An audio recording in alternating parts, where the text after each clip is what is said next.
Ini masih ada 3 lagi Bu Noni yang belum masuk. Kalau info dari Bu Betty kan 27 mahasiswa nggih. Nah ini dimulai sekarang atau menunggu yang masuk dulu Bu? Kita tunggu 2 menit coba ya. Baik. Ya. Jam saya. Oke. Baik, terima kasih Bu. Ya. Mohon teman-teman masih ada 2 ya yang belum. Oh, tinggal 1 lagi nih. Tinggal 1 yang belum masuk, mungkin bisa diingatkan kembali ya untuk segera masuk.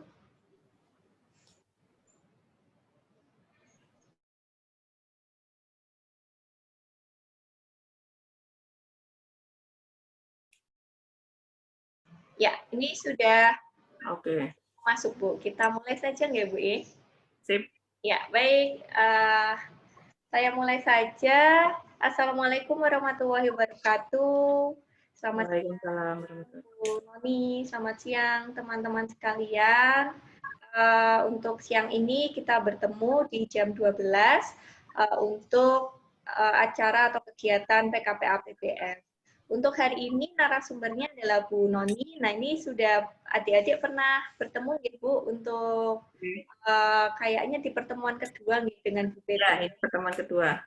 Nah ini teman-teman bertemu lagi dengan Bu Noni, tetapi untuk hari ini kita akan belajar bersama-sama masih terkait dengan operasional untuk aspek CDOB. Kalau saya lihat jadwalnya kemarin sudah belajar dengan Pak Alfa juga terkait dengan operasional. Untuk yang hari ini dengan Bu Noni juga operasional juga, tetapi untuk yang akan dibahas adalah alur pelayanan pesanan, SP, faktur, pengambilan, pengemasan, dan pengiriman.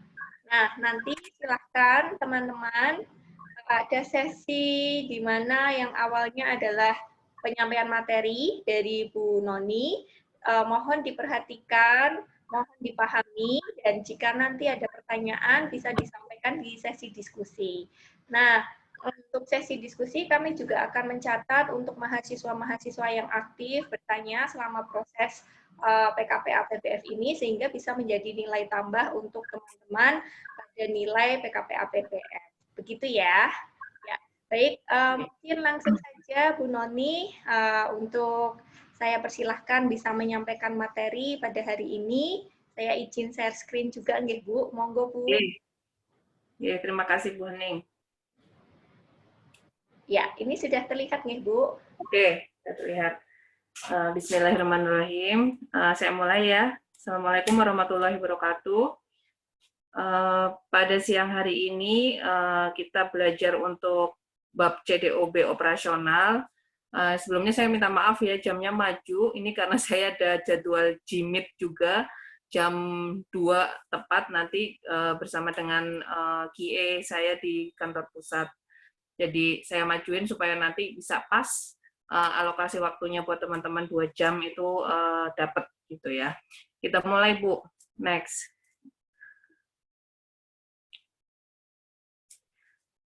Operasional ya. Jadi operasional itu ruang lingkupnya ada pengadaan, penerimaan, dan juga penyimpanan.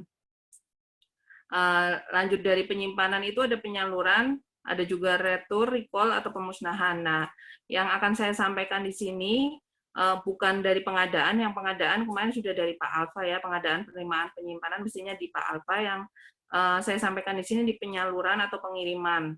Jadi satu bagian ini penyaluran atau pengiriman, walaupun di skema ini dalam satu, tapi nanti kalau kita bedah itu ada tahapan yang lumayan panjang gitu ya. Dalam proses operasional tetap ini operasional dari pengadaan sampai nanti kalau ada pemusnahan ini semuanya harus terjaga mutunya, tidak lain tidak bukan itu sesuai dengan apa namanya aturan di CDOB gitu. Next Bu. Nah, ini saya cuplik dari BPOM ya. Beberapa waktu yang lalu kami di PBF itu ada sosialisasi dari BPOM mengenai perubahan yang peraturan CDOB. Jadi yang tadinya itu 9 aspek jadi 12 aspek. Nah, ada beberapa perubahan bab.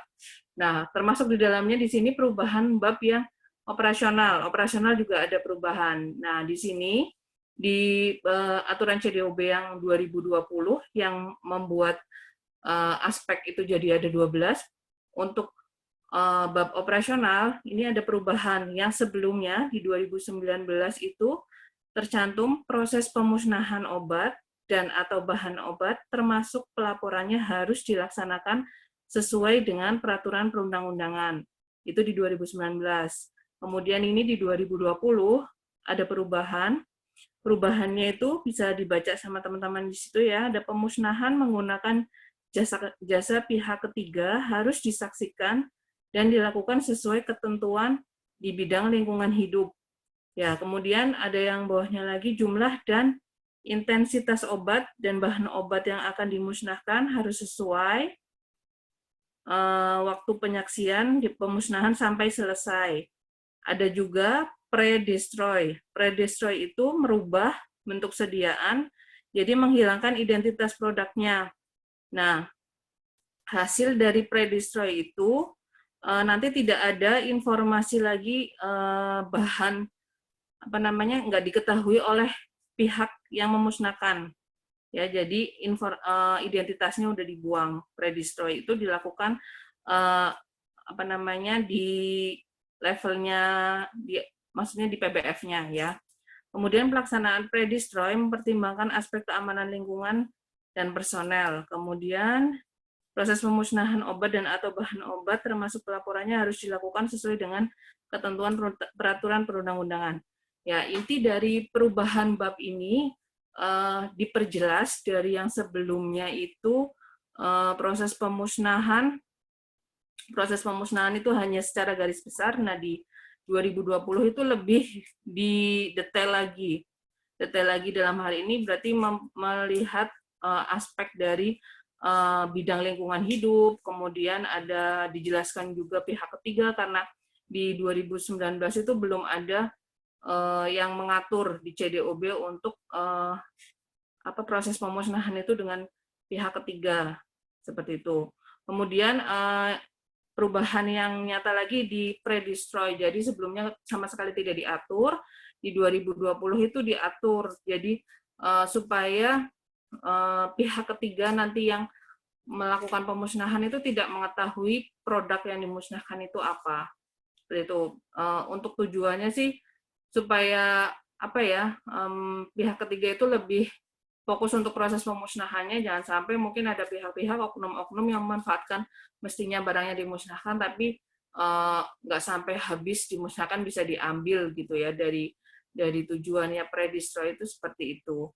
Nah, kenapa ada perubahan? Ini yang di bagian bawah ada keterangan mencegah terjadinya diversi obat atau bahan obat dalam tahap pemusnahan ya, yang tadi saya sampaikan. Jadi kemungkinan yang akan timbul kalau misalnya pada proses pemusnahan itu identitasnya nggak dibuang, mungkin produk-produk yang golongan psikotropik seperti itu ya, yang mestinya dimusnahkan, ternyata si oknum dari pihak ketiganya itu tahu itu golongan obat apa gitu, terus bisa diambil, kan jadi kemungkinan ada proses diversi penyimpangan di tahap pemusnahan. Jadi di 2020 itu aturannya diperjelas seperti itu. Next, Bu. Oke, yang operasional selanjutnya ada penambahan ini di kualifikasi pelanggan ya. Dalam pelaksanaan penyelidikan, fasilitas distribusi dapat memastikan kebenaran penyaluran melalui mekanisme pembayaran yang dilakukan oleh pemesan. Ya, di sini pentingnya kualifikasi pelanggan. Jadi kita mengkualify pelanggan kita. Kalau yang di sini dari sisi pembayaran ya, mekanisme pembayaran yang dilakukan. Jadi harus dihindari, harus diwaspadai kalau metode pembayarannya itu misalnya langsung COD gitu ya. Walaupun ada beberapa, kalau pengalaman saya beberapa outlet, beberapa relasi itu lebih suka kalau COD karena pasti ada potongan COD ya. Potongan COD bisa 1% sampai 0,75 sampai 1% dari nilai faktur gitu kalau COD. Jadi mereka lebih suka COD karena ada potongan, tapi kita mesti waspada juga kalau pembeliannya misalnya jumlahnya besar, terus dia akan bayar cash gitu, COD. Jadi kita mesti waspada hal seperti itu, kemungkinan yang terjadi kalau pembayaran cash, terus apalagi misalnya orangnya ngambil datang ke kantor, kita nggak kirim tapi orangnya ngambil ke kantor. Jadi kemungkinan diversi seperti itu. Ini saya cerita pengalaman yang diceritakan sama konsultan kami ya di kantor pusat. Jadi ada berapa pernah kejadian penjualannya ini golongannya bukan psikotropik ya, OOT di suatu PBF gitu, OOT di suatu PBF. Jadi dia beli dalam jumlah banyak, kemudian tidak dikirim, tapi orangnya datang ke PBF untuk ngambil pesanannya, udah bawa stempel juga dan langsung bayar COD. Itu bayar COD langsung cash dan ini jadi dia dan diketahui itu dibuang ke pasar gelap produknya itu. Jadi untuk menghindari hal-hal seperti itu, makanya diwaspadai untuk proses order yang misalnya bayarnya COD, terus jumlahnya banyak, orangnya ngambil ke kantor. Nah, hal-hal seperti ini yang sangat riskan. Jadi kalau diambil kan berarti kita nggak tahu apakah benar untuk tujuannya outlet tersebut atau bukan. Makanya penyimpangannya di situ. Itu untuk kualifikasi pelanggan dari sisi pembayaran. Kemudian ada penambahan juga di 2020 itu tentang pengiriman. Pengiriman harus dilakukan langsung ke alamat yang tertera pada dokumen pengiriman dan harus diserahkan langsung kepada penanggung jawab sarana atau tenaga kefarmasian lain sebagai penerima obat dan atau bahan obat tidak boleh ditinggalkan di tempat penyimpanan sementara yang tidak mempunyai izin PBF. Kemudian di 4.49 penerima harus membubuhkan tanda tangan, nama jelas, SIPA, SIP-TTK, dan stempel sarana pada dokumen pengiriman. Nah, penambahan yang ini yang cukup, ini saya cerita, yang cukup membuat outlet relasi gitu ya, kalau di AM namanya. Outlet itu kelabakan, gini ya, kelabakan karena kalau ngikut aturan ini, semua orderan itu nggak cuma psikotropik, prekursor, OT, tapi semua termasuk obat reguler, itu harus diterima oleh apoteker. Nah, karena kejadian masih ada cukup banyak ya, jadi pas kita kirim, si apoteker, APJ ya, dalam hal ini APJ yang di sarana, di apotek itu, kondisinya tidak ada di tempat. Gitu ya. Jadi harusnya kalau ikut aturan ini, pas kita kirim, yang tanda tangan, taken di faktur atau dokumen pengiriman, itu harus apoteker. Kalaupun ada apoteker pendamping, ya, misalnya yang tadi saya sampaikan, APJ, yang terima harus APJ. Kalaupun ada apoteker pendamping, di situ dia punya SIPA, harus punya delegasi dari apoteker penanggung jawabnya. Jadi kalau misalnya ada apoteker pendamping, tapi nggak ada surat delegasi dari APJ ke APING-nya, itu kita nggak bisa kasih. Gitu.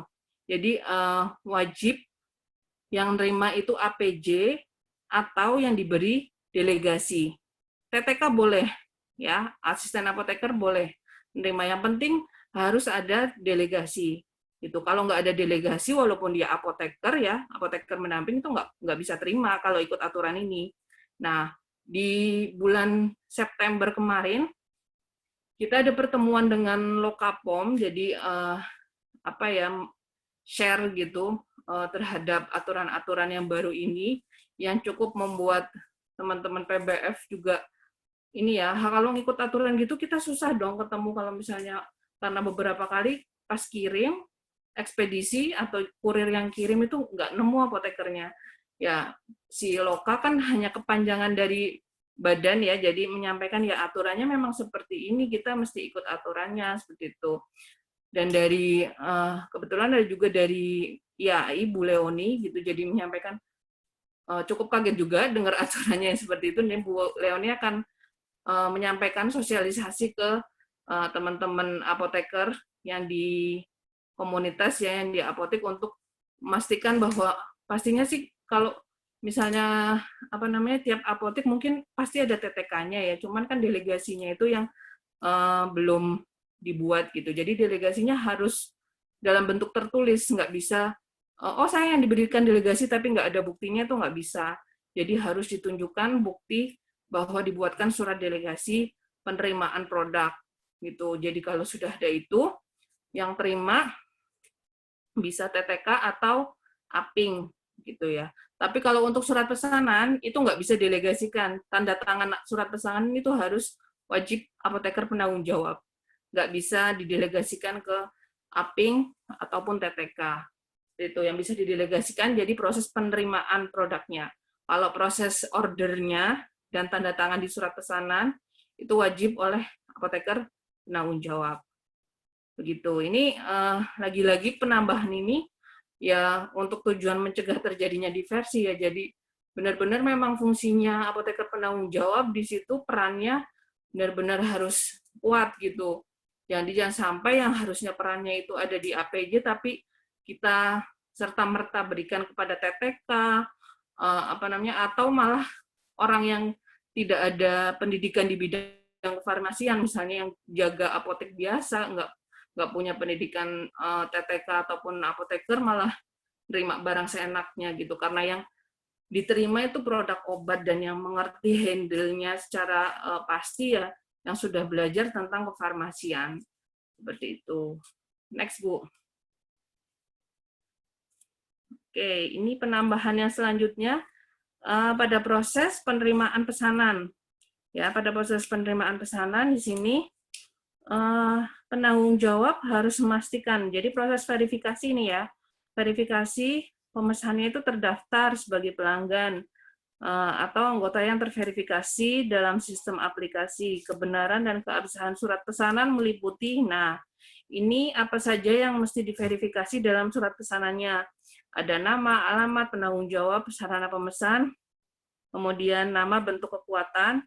Ini yang sering terlewat sama outlet, bentuk sediaan, kekuatan sediaan. Jadi misalnya tablet gitu ya, atau injeksi. Karena sering misalnya pesannya cuman item ranitidin. Ranitidin tidak menyebutkan tablet atau injeksi. Ya, jadi itu kebingungan juga ya, ambigu di PBF yang melayani ini tablet atau injeksi gitu karena nggak jelas bentuk sediaannya. Kemudian untuk jumlah ini yang cukup ini ya sangat detail gitu dibandingkan yang aturan sebelumnya tidak ada, harus tertulis angka dan hurufnya. Jadi terbilang juga harus ditulis di situ misalnya 2 gitu, DUA gitu, yang sebelumnya mungkin nggak diatur tapi ini diatur. Nah, ini aturan-aturan ini ya, ini tidak cuma berlaku di psikotropik prekursor dan OOT tapi yang reguler juga berlaku gitu. Jadi semakin semakin penuh gitu kayaknya kolom di surat pesanannya, semuanya harus detail tertulis di situ ya. Ada juga nomor pesanan, terus ada nama, alamat, dan izin sarana ya. Jadi nomor izin sarana ini nomor SIA gitu. Terus ada juga kalau rumah sakit berarti SIRS ya, nomor izin rumah sakit.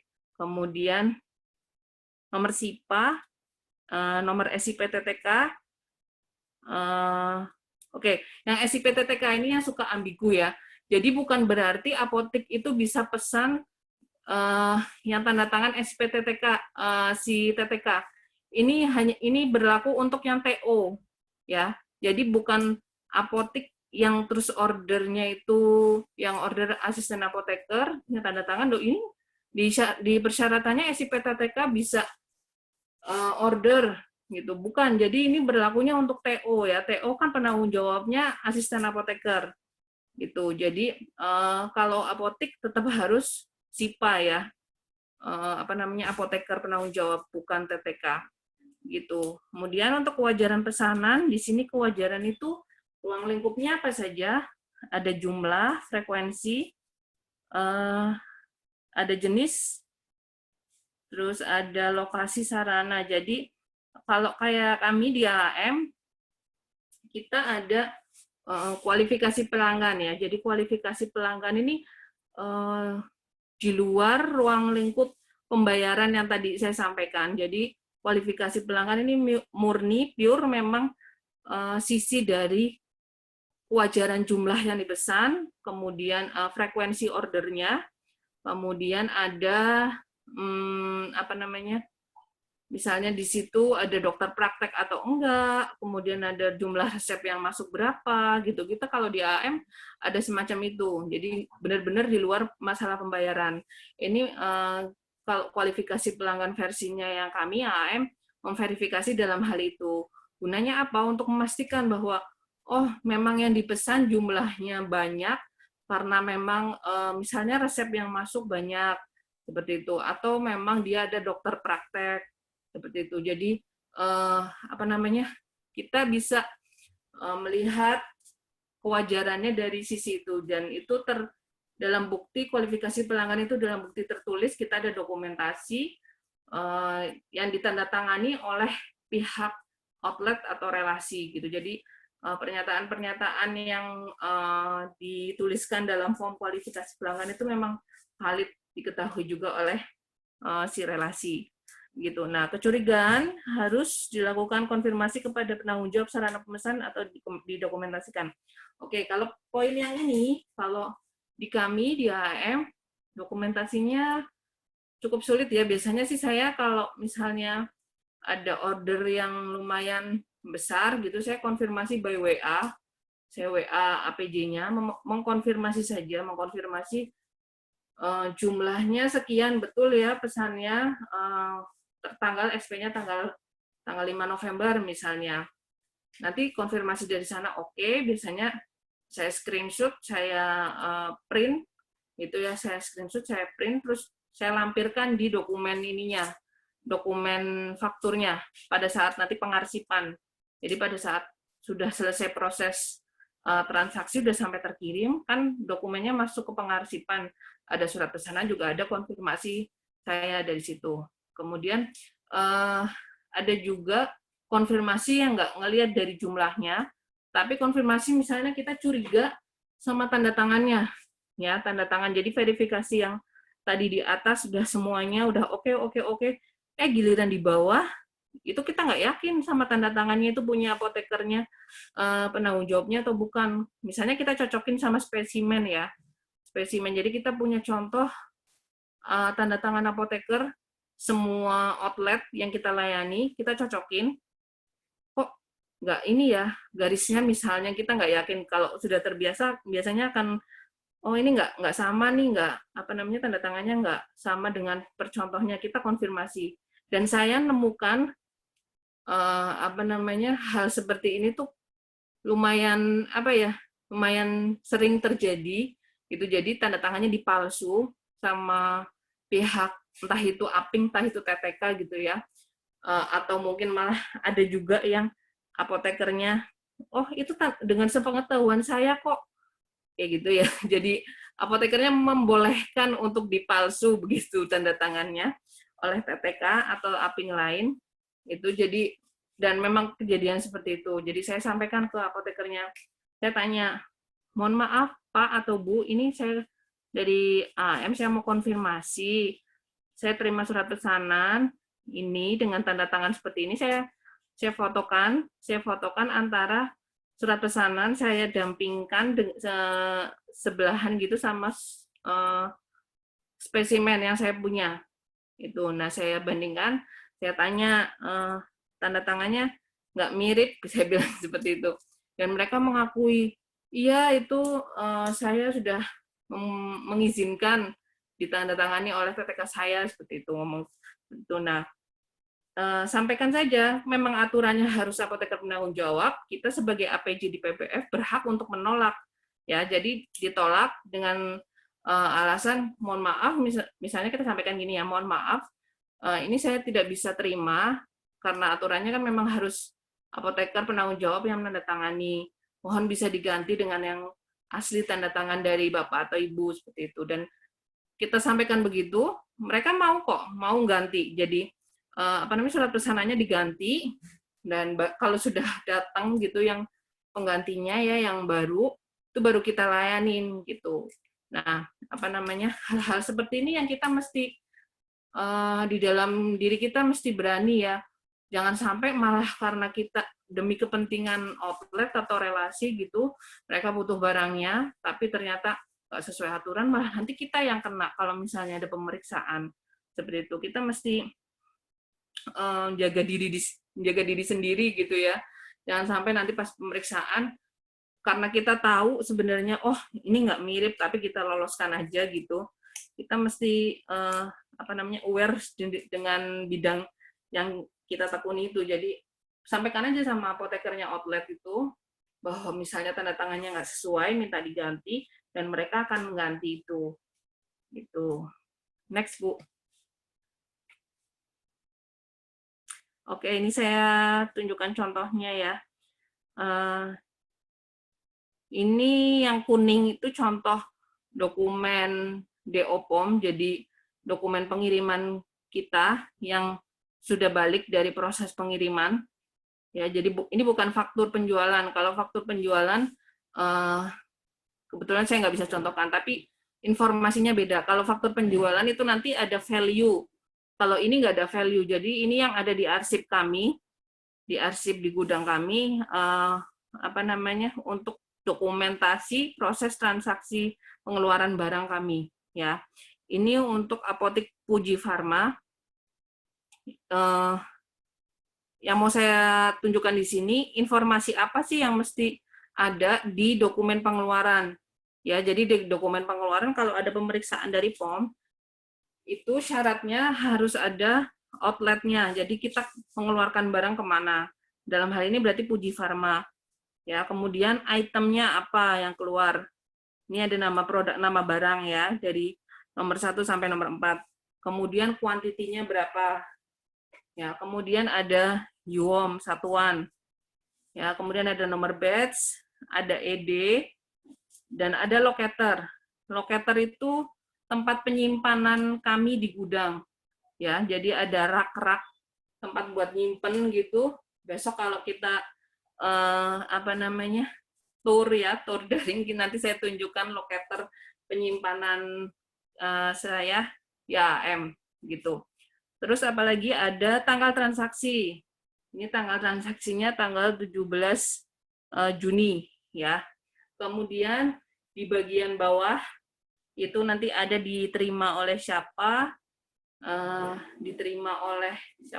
ada tanda tangan, stempel, kemudian ada nomor SIPA, ya ada nomor SIPA, terus ada tanggal diterimanya, ya tanggal jam diterima, kemudian ada yang nggak boleh ketinggalan itu paraf atau tanda tangan dari apoteker PBF-nya.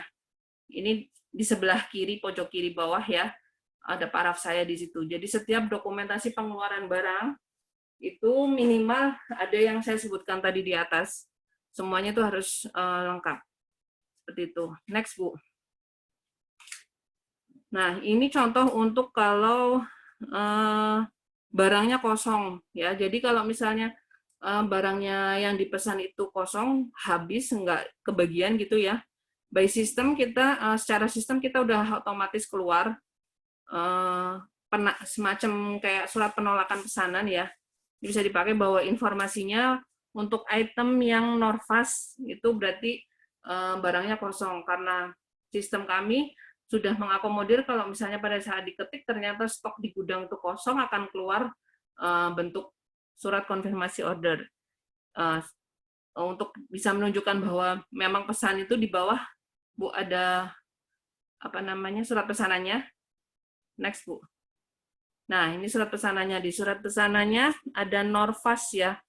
Ada Norfast, tapi ternyata tadi di atas tuh kita nggak ada barangnya kosong.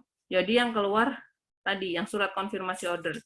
Ya, untuk beberapa PBF, mungkin masih kesulitan ya untuk sistemnya mengakomodir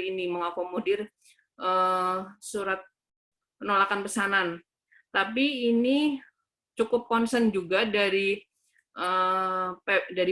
POM ya, dari lokal POM atau dari badan POM.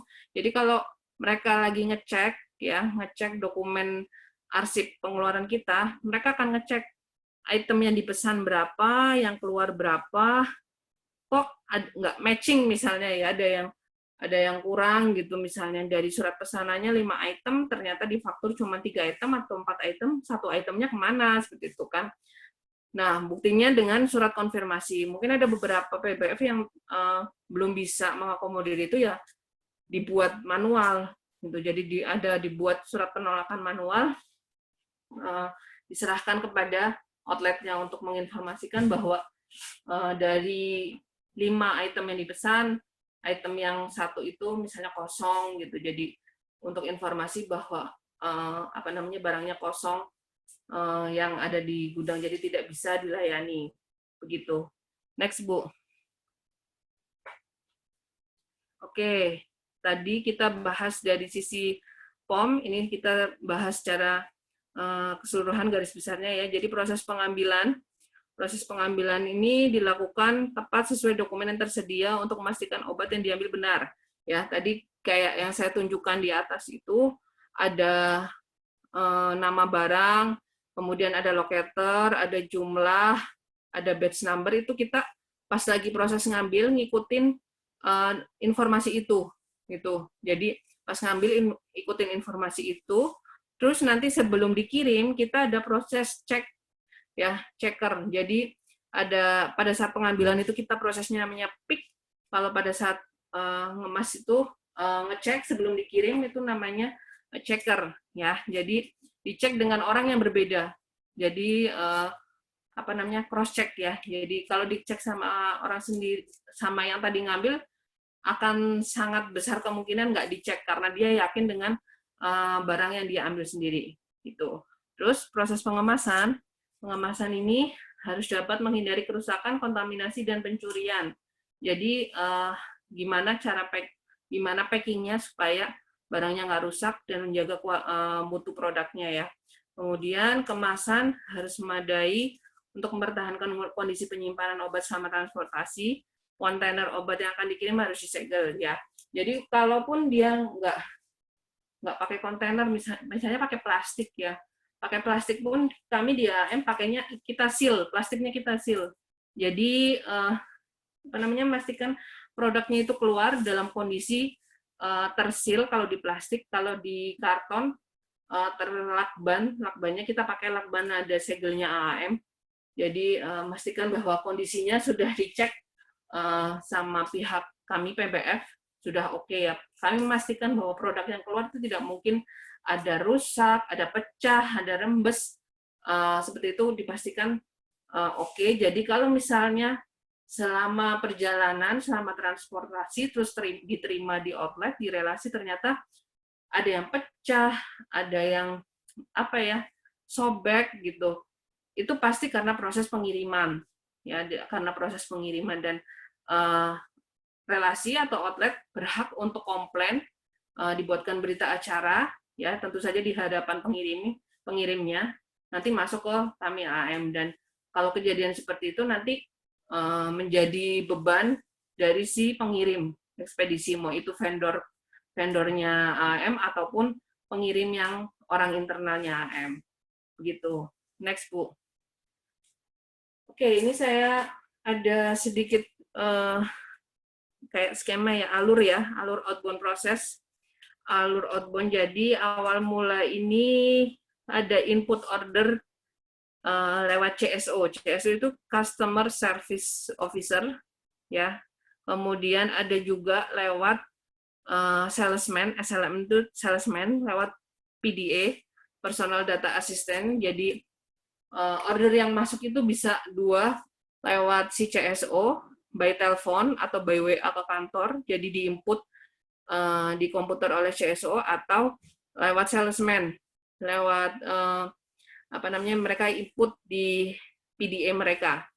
Dan ada satu lagi yang belum masuk di sini karena ini alur lama, kita ada pakai aplikasinya namanya iPOS ya. Jadi kayak semacam Shopee, Bukalapak gitu, kita ada aplikasi iPos. Jadi setiap outlet itu bisa melakukan pemesanan lewat aplikasi iPos itu ya. Jadi nanti aplikasinya itu sudah bisa langsung ngecek stok juga, barangnya ada atau enggak, dengan ED-nya yang di gudang kami itu ED yang terdekatnya berapa gitu. Jadi menghindari kalau misalnya mereka pesan datang ternyata ED dekat gitu ya. Jadi informasinya sudah bisa langsung dicek di aplikasi iPos itu. Nah, dari order yang 3 tadi, CSO, salesman, dan outlet sendiri nginput lewat iPos, itu nanti informasi itu masuk ke di kami di gudang, ada tercetak di printer, dokumennya yang kayak tadi, yang warna kuning, itu kecetak. Nah, nanti diambilin sama petugas gudang, ada proses picking ya, pengambilan. Proses pickingnya itu ikut FIFO, first expired, first out, dan mengikut locator ya. Locatornya yang tadi saya tunjukkan itu ada BB berapa itu kita akan lihat besok pas lagi tur daring ya. Jadi ada rak-rak untuk penamaan tempat penyimpanannya. Kemudian ada pencatatan kartu barang. Ya, kalau di AAM kita sudah tidak ada kartu barang atau kartu stok.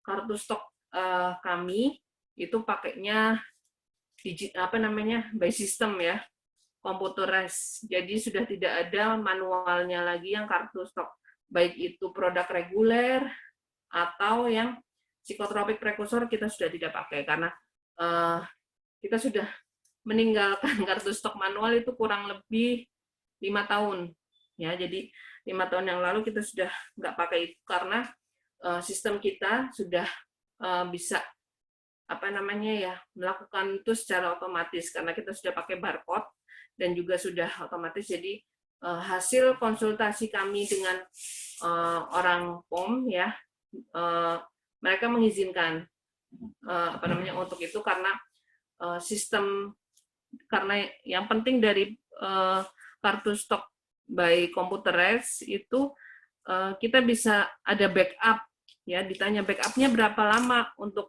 kartu stok itu. Kenapa ditanya backup? Kalau misalnya ada proses recall yang sudah lama gitu ya. Jadi proses recall kan kita mesti ngetrace datanya, outlet mana saja yang pernah order, tahunnya tahun berapa, misalnya tahun bisa 5 tahun atau 10 tahun gitu. Rata-rata obat kan biasanya masa expired-nya kalau yang dari Dexa 3 tahun udah paling lama kalau di Dexa ya. Jadi kalau yang prinsipal lain, PBF lain mungkin bisa ada yang 5 tahun ya, tapi udah jarang banget. Justru kalau ED-nya semakin lama sekali itu curiga obatnya obat betul atau obat palsu ya, karena rata-rata obat sekarang tuh ED-nya nggak panjang gitu.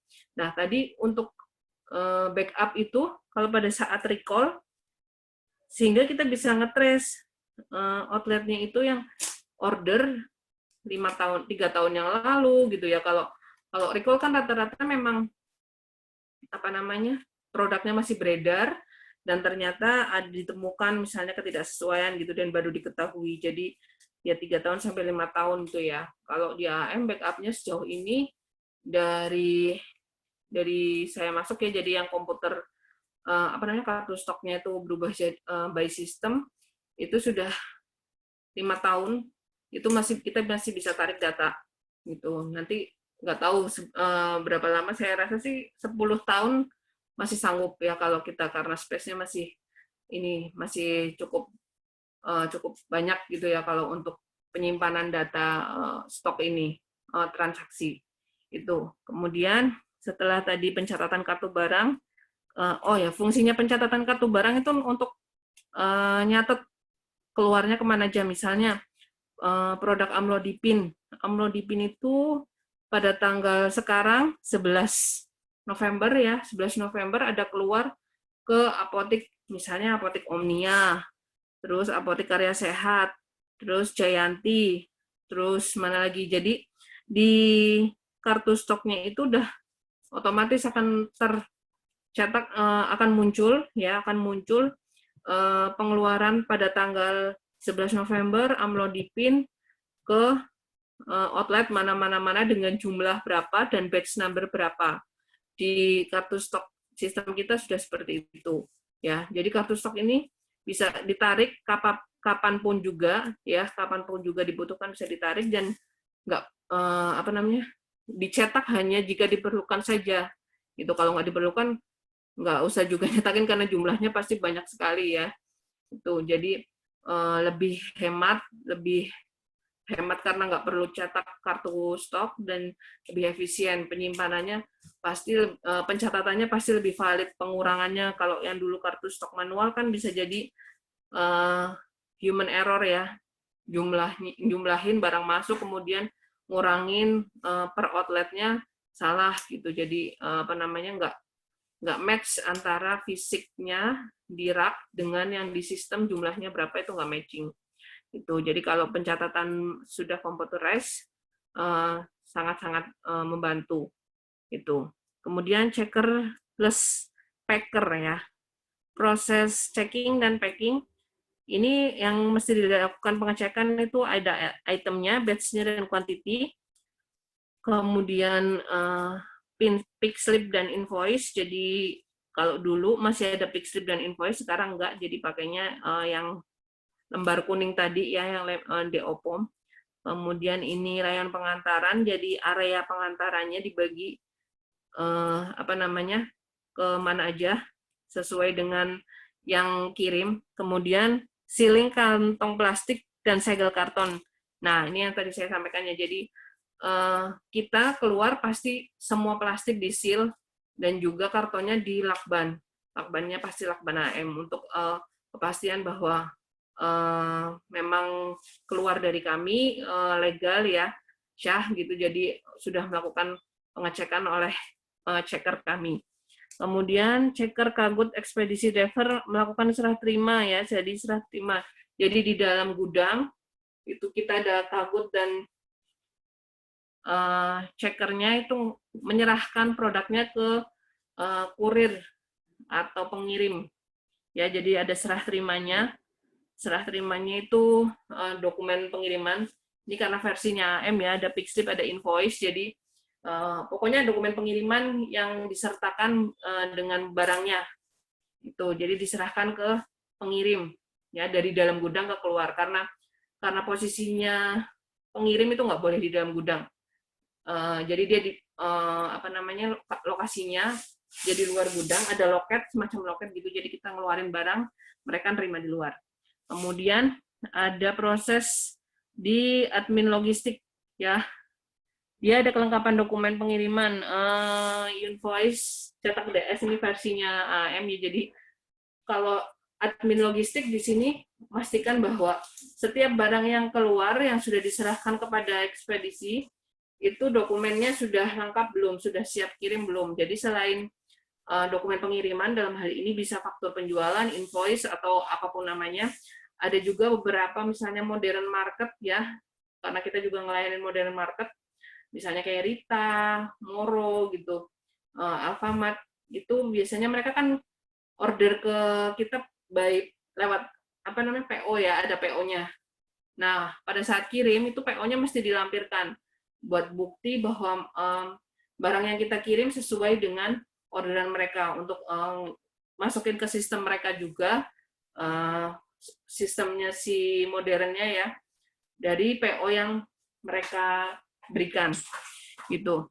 Kemudian di sini ada ekspedisi driver, dia proses kirim ya, pengiriman ke relasi.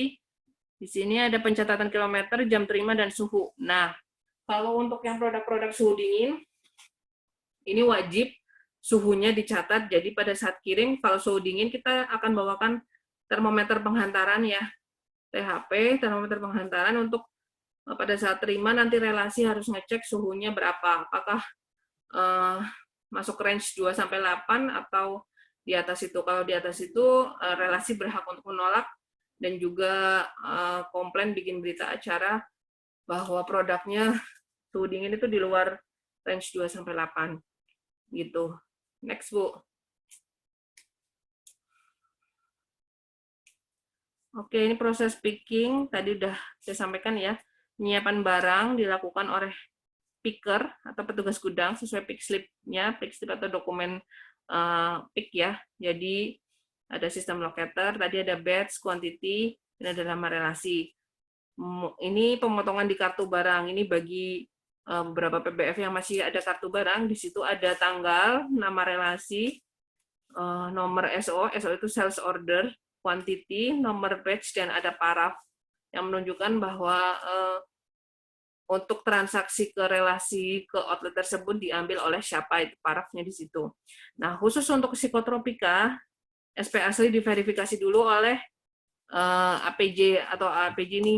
Kalau yang ini saya ngambil dari slide lama ya. Jadi dulu PBF kan masih boleh oleh APJ, kalau sekarang udah nggak boleh, jadi diverifikasi oleh APJ baru boleh diinput order. Jadi kalau dulu APJ itu jadi penanggung jawab, sekarang penanggung jawabnya harus apoteker, tapi prosesnya tetap harus verifikasi surat pesanan asli dulu ya, asli. Jadi nggak boleh fotokopi, nggak boleh foto SP psikotropik, itu wajib kita pegang asli dulu, baru kita proses verifikasi, baru transaksi bisa di input gitu. Kemudian checker melakukan pengecekan barang kiriman sesuai dengan antaran dokumen ya. Kemudian ada proses serah terima dengan ekspedisi, tadi sudah saya sampaikan. Packing barang yang sudah dicek di seal atau lakban AM sudah disampaikan, terus pick slip di paraf picker, checker, ekspedisi. Nah, ini dokumen apa namanya yang keluar, di situ ada paraf apa namanya, jadi paraf dari pihak PBF, di situ ada parafnya APJ, kemudian parafnya picker, parafnya yang ngambil, kemudian parafnya yang ngecek ya, itu versinya AM kita yang paraf yang ada di dalam dokumen pengiriman itu. Kemudian pada saat sudah keluar diberikan ke ekspedisi, ekspedisinya juga paraf apa namanya, mereka terima barang gitu. Jadi kalau misalnya nanti ada suatu saat komplain, nanti ketahuan yang misalnya komplain transaksi apa namanya ranitidin inject misalnya pecah. Nanti kita akan trace dari dokumennya, kelihatan nanti apa namanya yang ngambil siapa, yang kirim siapa, itu kelihatan. Jadi kalau misalnya pecah, oh berarti yang ngambil kemarin nggak bener nih, yang ngirim juga siapa, ketahuan nggak bener gitu. Next, Bu. Nah, ini proses pengiriman ya, persiapan apa saja yang mesti dilakukan. Jadi ada faktur komersial atau surat jalan, terus ada surat penolakan pesanan. Tadi kalau misalnya jumlah order, apa namanya, jumlah yang stok barang kita lebih sedikit ya, jadi orderannya ada yang tidak bisa dipenuhi, ada surat penolakan pesanan. Kemudian form penggantian barang, ini kalau misalnya ada, ini versi AM, kalau misalnya ada penggantian barang ya yang rusak atau ED. Terus ada, nah ini PO, untuk pelanggan tertentu ini modern market ya, purchase order, modern market, yang tadi saya bilang Alfamart, Moro, Rita, itu pakainya PO. Terus surat kendaraan, ini ekspedisi yang pegang ya, ada STNK, KIR, dan SIM, ini kurirnya. Ini dokumen yang dibawa. Kemudian kondisi fisik kendaraannya mesti dicek, ada mesin, peralatan, tentu saja rem, ban, lampu, dan toolbox ya. Terus ada kebersihan kendaraannya, kemudian kondisi fisiknya dia dalam kondisi sehat atau enggak. Jangan sampai misalnya pengirimnya lagi pusing, nggak enak badan, ngirim malah membahayakan diri sendiri dan barang yang dibawa gitu ya. Jadi pastikan semuanya sudah oke, baru bisa jalan gitu. Next, Bu. Kemudian ini proses pengiriman ya, pengiriman disalurkan ke sarana yang berhak menerima, yaitu punya izin sesuai peraturan perundang-undangan ya. Ini apa namanya, harus wajib ya, jadi harus dikirim sesuai dengan alamatnya, jangan sampai alamatnya ke alamat di fakturnya Jalan Jenderal Sudirman, kita kirimnya ke Jalan S. Parman, itu nggak boleh ya. Jadi harus wajib sesuai dokumennya. Jangan sampai misalnya si relasinya minta, saya lagi ada di misalnya punya 2 apotek, saya ada di apotek ini, kirim aja ke sini. nanti saya ada stempel di sini tuh nggak boleh. Ya, kita harus sesuai aturannya, sesuai SOP-nya, kirim sesuai dengan alamat yang tertera di dokumennya. Itu. Kemudian ini tersedia SOP pengiriman. SOP harus mempertimbangkan sifat obat serta pencegahan khusus. Kemudian jika pengiriman menggunakan pihak ketiga, ya vendor harus ada kontrak jelas, harus ada MOU-nya. Kemudian kebenaran fisik produk dengan dokumen pengiriman itu harus dicek. Tadi di proses checker. Kemudian dokumennya ada surat pesanan tadi udah dimunculkan ya. Kemudian sistem kontrol barang yang keluar gudang oleh penanggung jawab. Jadi kita bisa ngecek, saya ya dalam hal ini ngontrol mana aja di sistem kami, mana aja hari ini transaksinya, kemana aja, jumlahnya berapa, saya bisa ngecek. Kemudian pengepakan dilakukan sesuai lokasi dalam kota atau luar kota. Yang ini maksudnya kalau kayak di AM, kita area dalam kota itu kita sehari bisa 3 shift kiriman. Ya, misalnya jam 8 pagi kita langsung kirim. Untuk orderan kemarin yang terpending belum kirim, kita jam 8 pagi mereka kirim. Kemudian jam 10 nanti untuk kirim orderan yang dari jam 8 sampai jam 10. Kemudian nanti ada di jam 2 ya, jadi antara jam 10 sampai jam 2 ada orderan, si pengirim kami dalam kota akan kirim lagi di jam 2. Nah, 3 shift itu. Nah, karena jam cut off kita order itu cuma sampai jam 1 ya, jam 1 atau jam 2. Jadi selesai itu ya, kalau mesti ada yang order kita nggak bisa kirim. Kirimnya besoknya lagi. Jadi bisa order tapi nggak bisa dikirim di hari yang sama, kirimnya besok. Gitu. Kemudian pengepakan dilakukan per pelanggan atau nomor faktur ya. Jadi packing, pengepakan itu per satu dokumen. Jangan sampai misalnya 2 dokumen digabungin jadi satu plastik gitu misalnya, karena outletnya sama. Kalau SOP kami di AM itu per plastik, satu karton itu satu dokumen, nggak boleh dicampur. Karena nanti khawatirnya ada rusak atau pecah atau gimana gitu ya, malah mengkontaminasi yang lain gitu. Walaupun hal ini sangat jarang terjadi, tapi juga mempermudah kita proses pengecekan juga. Jadi misalnya di sistem kami akan keluar ke apotik Omnia, satu kali kiriman misalnya dua faktur ya, 2 dokumen pengiriman dengan jumlah plastiknya 3 atau 5, karena misalnya satu faktur itu jumlahnya itemnya banyak, jadi lebih mudah ngeceknya daripada digabung jadi satu gitu. Next, Bu. Kemudian proses pengepakan, ini barang receh pecah dimasukkan dalam kantong plastik transparan. Ya, jadi kalau barang yang pecahan, yang dari beling gitu ya, mesti di packing sendiri, terpisah. Itu. Terus barang dalam kemasan karton original. Jadi ada yang masih segel pabrik ya. Kalau segel pabrik kita nggak usah bongkar. Yang penting memastikan segelnya itu masih asli dari pabrik ya, dan masih mulus, nggak ada rusak.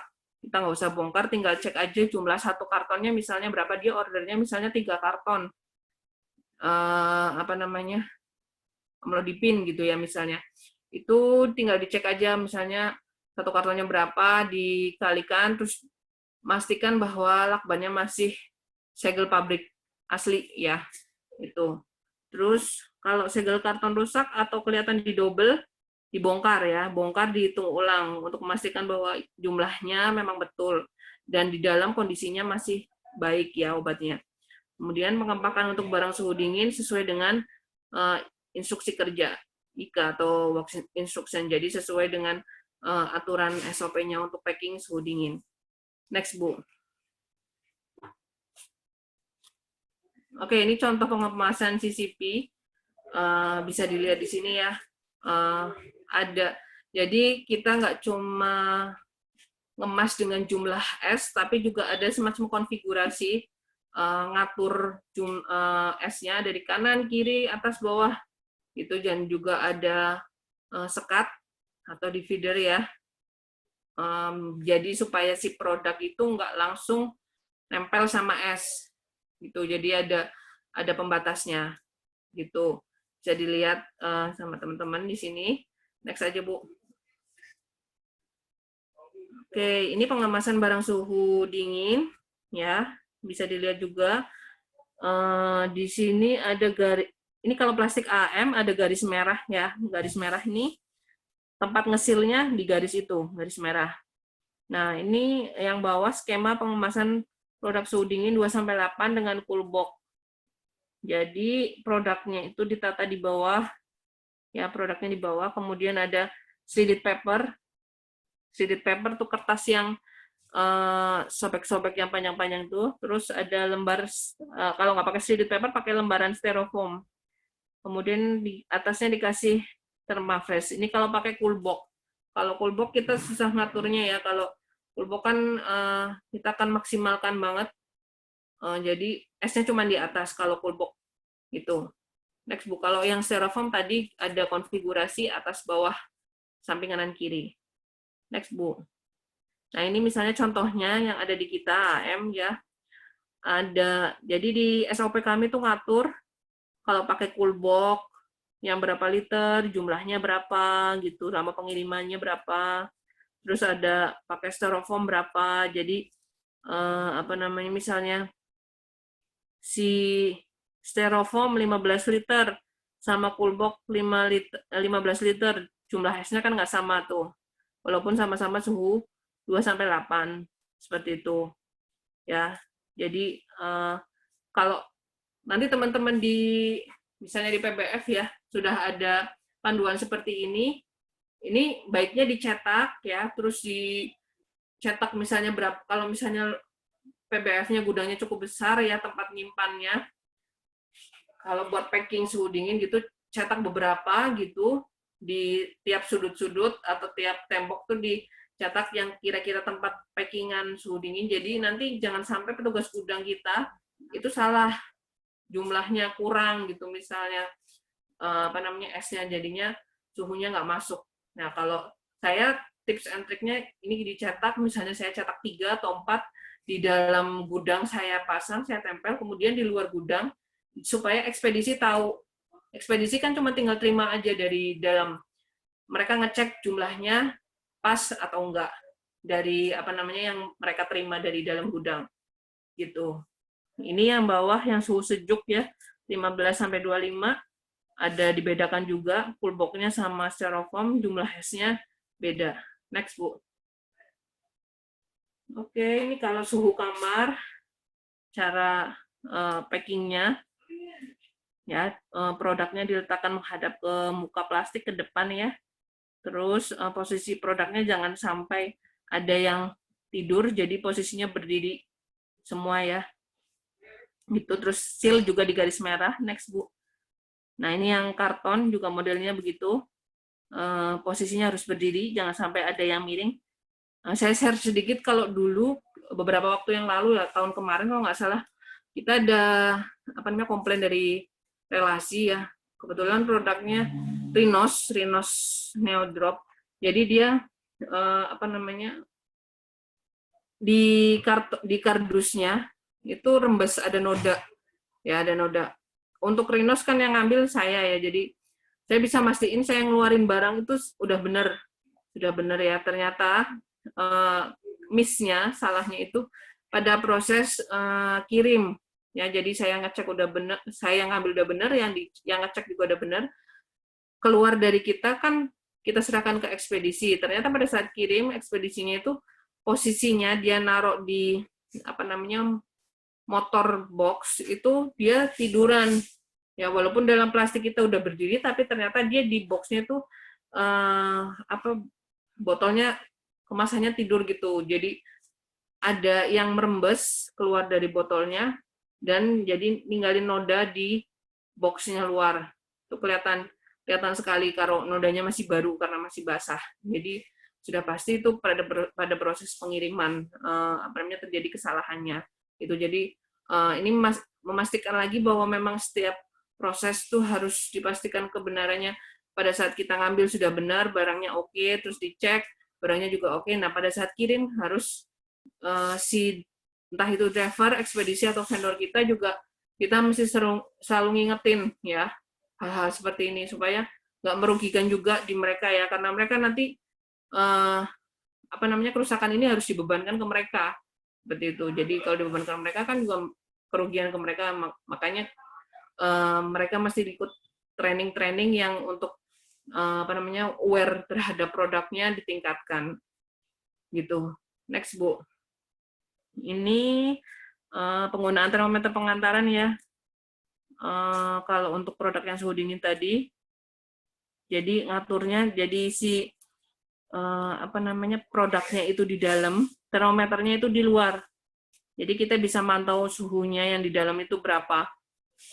Gitu. Jadi ada tombol resetnya untuk melihat nanti suhu minimum dan maksimumnya di selama proses pengiriman. Gitu. Next, Bu. Oke, ekspedisi melakukan pengiriman sesuai shift pengantaran yang tadi saya cerita ya, ada shift. Kalau yang dalam kota itu 3 kali shift, 3 shift, terus pengiriman harus sesuai nama, alamat relasi yang tercantum di dokumen invoice atau SPB, kemudian ada serah terima di relasi, serah terimanya pastikan bahwa yang diterima itu dalam kondisi yang tersil atau tersegel.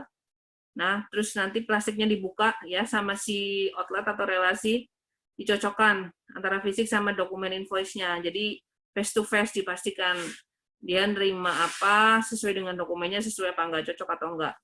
Jika ada ketidaksesuaian, buat berita acara oleh relasi, dilaporkan ke Kagut atau kepala gudang untuk ditindaklanjuti. Nah, untuk timeline pengiriman, barang kiriman yang sudah disiapkan harus terkirim pada hari yang sama. Ini untuk yang dalam kota ya, harus pada hari yang sama. Kalau yang luar kota, kita modelnya misalnya areanya Purwokerto itu kita ada sampai ke Majenang, Wonosobo, Kebumen, ya. Ini kalau yang untuk luar kota, order hari ini akan sampai ke outlet relasi itu besok. Jadi proses pengirimannya oleh vendor itu dimulai besok pagi. Kita serah terimanya sore ini, orderan hari ini kita serah terimakan sore ini dan akan dikirimkan oleh vendor mulai besok pagi jam 8 mereka mulai jalan ke outlet sesuai dengan rutenya. Jadi nyampainya besok. Gitu kalau untuk luar kota. Kemudian batas maksimal yang boleh ditunda pengiriman adalah 3 hari. Lewat 3 hari harus ada approval secara tertulis dari ROM. ROM itu kalau di AM ini bosnya kacap, atasnya kacap. Disertai alasan penundaan pengiriman barang. Jadi barang yang sudah keluar dari AM ya sudah potong stok dari sistem kita itu nggak boleh masih ngendon di sini, nggak boleh masih ada di gudang karena kalau misalnya amit-amitnya ya ada kebakaran di gudang atau apapun bencana gitu di dalam gudang, barang yang sudah potong stok dari gudang itu nggak masuk asuransi. Jadi yang masuk di asuransi AM itu hanya yang secara sistem kami ya, secara sistem kami itu kita tarik data stoknya di sistem itu ada. Kalau nggak ada, nanti asuransi nggak bisa cover misalnya produk yang tadi. Misalnya outlet itu pesen misalnya Metro Infus jumlahnya misalnya 500, tapi mereka nggak punya space, jadi nitip dulu di kita. Gitu. Itu udah potong stok di kita, tapi karena mereka nggak punya space jadi nitip, amit-amitnya gitu ada kebakaran atau bencana, nah itu yang punya mereka yang 500 botol itu nggak bisa diklaimkan di asuransinya, karena udah potong stok nggak masuk ke kita gitu. Jadi ya kerugian itu ya kerugiannya dari relasi, makanya setiap proses transaksi pastikan bahwa mereka akan setelah transaksi itu selesai akan terima barangnya. Kita jangan menyimpan barangnya punya outlet punya relasi terlalu lama karena sangat riskan ya, berbahaya juga kalau ada apa-apa gitu. Next Bu.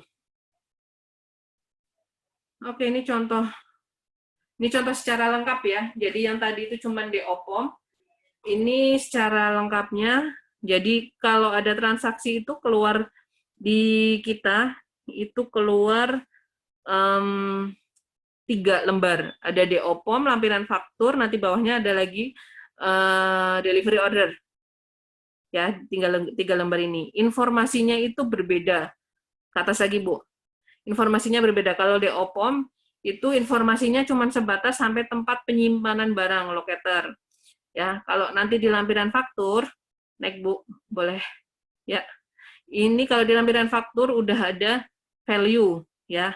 Beda dengan yang atas, udah ada value harganya. Ya, lampiran faktur udah sampai value. Kemudian yang bawah, yang putih ini delivery order, ini sama persis dengan lampiran faktur. Kenapa kita buat berbeda 3 lembar ini? Karena kalau di AM itu prosesnya pada saat pengiriman, jadi buat biar gampang juga ya, pada saat pengiriman nanti kan keluar bersama ekspedisi 3 lembar itu ya, kuning 2, putih 1. Nah, nanti pas ngirim, si putih ini yang delivery order itu ditinggal di relasi sebagai bukti serah terima mereka terima barang dari kita AM. Nah, yang 2 lembar kuning itu si outlet atau relasi taken tanda tangan dua-duanya ya, nanti kembali lagi ke AM. Ya, ini nggak carbonize, jadi mereka mesti tanda tangan 3 kali sama yang putih 3 kali. Jadi mereka tanda tangan di lembar yang kuning lengkap ada stempel tanda tangan, nanti kembali ke AM. Yang putih buat mereka nanti bukti udah nerima barang. Nah, yang buat arsip di gudang kita itu yang lampiran yang di OPOM, yang lampiran faktur itu nanti buat proses penagihan.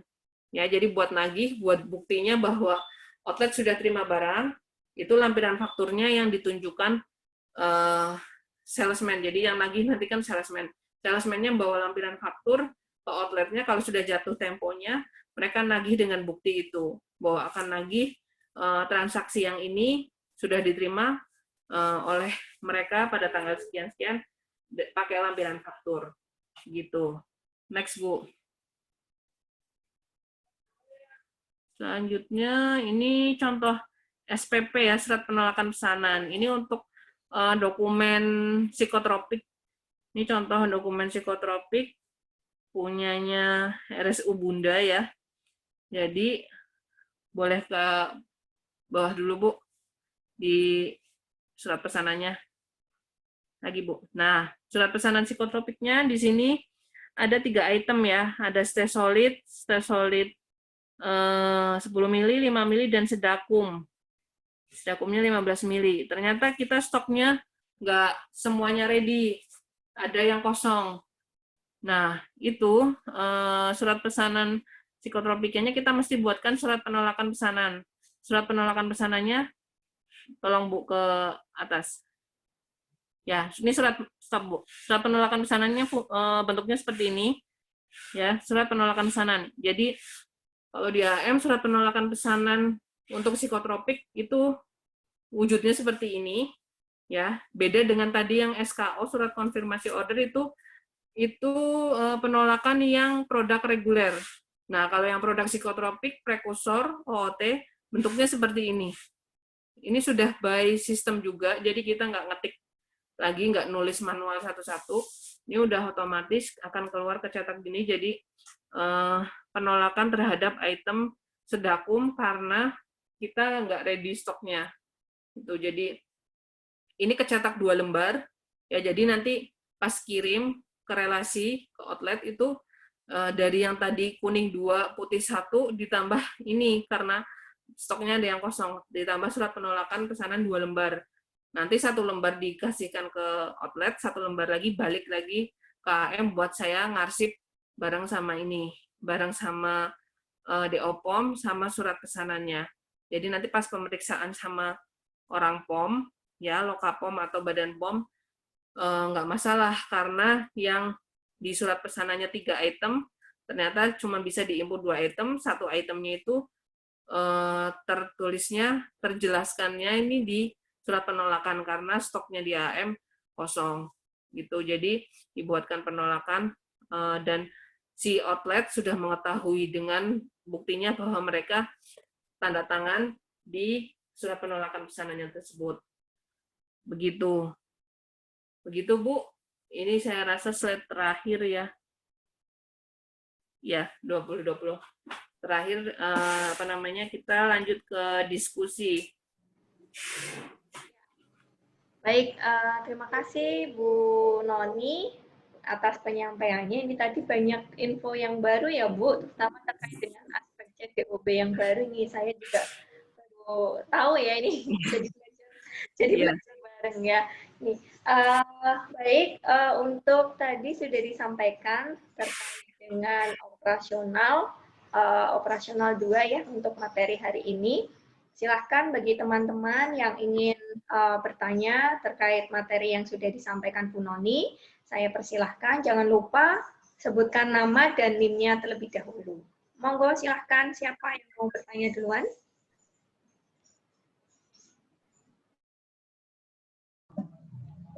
Assalamualaikum Ibu, apakah suara saya terdengar? Ya, terdengar. Kalau bisa juga kamera bisa on ya Mbak, kalau bisa ya. Silahkan. Ibu, tetapi ini internetnya kurang bagus kalau kameranya menyala. Nggak apa-apa. Silahkan Mbak. Ya Ibu, saya ingin menanyakan tadi yang terkait pengiriman yang produk suhu dingin itu ya Bu. Jadi kan itu kan suhunya tadi harus terjaga 2-8 derajat Celcius. Nah, tetapi misalkan ketika sampai ke pelanggan itu ternyata suhu yang sampai itu tidak dapat terjaga 2-8 Bu. Jadi misalkan suhunya lebih tinggi di atas 8 begitu. Jadi kan nanti dapat merusak kualitas produknya ya Bu. Nah itu biasanya dari PBF-nya itu seperti apa? Begitu Bu. Itu aja. Oke. Oh ya Bu, kan setahu saya kan ada ini ya Bu, yang menggunakan yang thermafreeze itu ya Bu. Nah biasanya apakah ada aturan yang menyebutkan berapa thermafreeze yang harus digunakan begitu? Ya. Ya, terima kasih Bu. Oke, saya jawab ya Mbak.